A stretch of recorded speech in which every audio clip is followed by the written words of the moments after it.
The graduate job at Google, I went through a diversity hiring work placement, which was known as Google's Top Black Talent at the time. I'm not sure if they still do it, but essentially what it was there was a program where they select a few students from different universities to do a work placement at Google. And then once you've done the work experience, they offer you an interview at the end if they think that you're good. I wasn't interested in working at Google at the time because I wanted to work in finance specifically. That's what I really was into. I studied an economics degree and the Google role was a sales role. When it came to my final offers, I had an offer from an accounting firm or Google. And I chose Google because it was in a different country. It was in Dublin, so not that far, but like it was a change of scene. And it was just a completely different lifestyle to anything I'd imagined doing. And I believe in life, taking the gamble more times is the better decision than going the safe route, because that's what will lead to you overcoming obstacles that you maybe didn't foresee. And it will lead to the most growth in character. In terms of how I got the job, the interviews were 6 interviews. For each interview, I always went online before the interview and found as many questions as I could from past Google interviews and answered them as if it was an exam. So I'd write all the questions down and then every day practice answering them until my answers got better and better and better.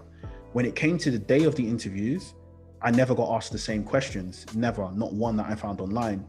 But because I'd done so much prep work for it, my brain was just working in that way that it knew the answer to these format of questions. So it became really easy for me to pass interview questions since then. And ever since then, throughout my career, I don't think I've ever failed an interview since then either.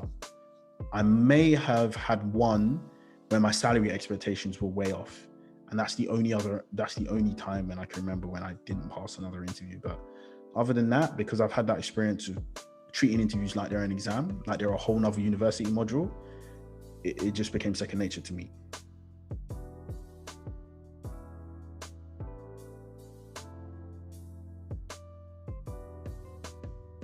Starting my startups, honestly, this is the quickest thing ever. I just had an idea and then I asked people if they'd be interested in that idea, and then I tried to sell it to them. And when enough people bought it, then I made it into a formal business and went from there. Literally, there was nothing crazy about it. I just wrote a very short 1-page business plan as if it was the definite aim kind of format, a few lines explaining what it is I want to try and do. And then I go to market to test it. So most people will build a minimum viable product, which is when you build the very lowest form of the product first. And I think that that's a great idea because you know what you can deliver. I didn't even do that. I didn't even have a product. I just said, is this something you would buy? Yes or no? If I can give it to you for a discount early, would you want to buy it when it gets launched? And if enough people said yes, that validated that it's worth me putting my time into actually building it.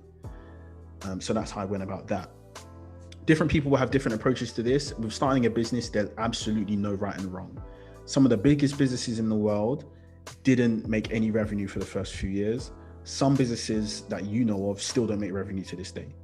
So again, there's no right and wrong with this. This is just the quickest way that I could do as someone who didn't have much capital and I never raised investment funding.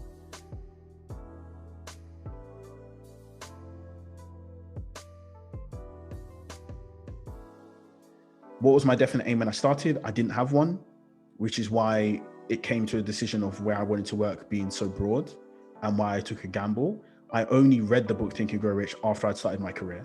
And if I could go back, a lot of the things that I do today, I would have started 5 years ago because I would have had the aim in mind, knowing what it was I wanted to do. That's why I tell everyone else to start an aim now.